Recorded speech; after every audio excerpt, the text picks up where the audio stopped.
Hello to everyone, I am Federica and today we're going to talk about our Feudo Bianco. This wine is a blend of 90% Grillo grape, one of the most important native variety of Sicily, and 10% Carricante, which is grown on Etna.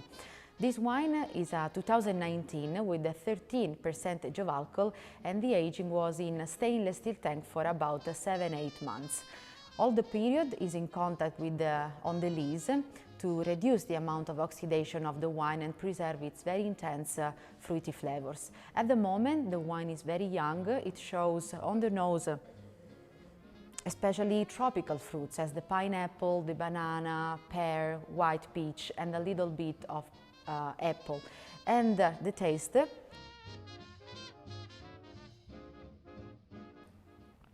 is very refreshing. It is for sure a dry one, but at the same time it is so smooth and very wrapping. You can easily pair this wine with a lot of Sicilian recipes, for example with the soft cheeses or pasta and clams. Cheers!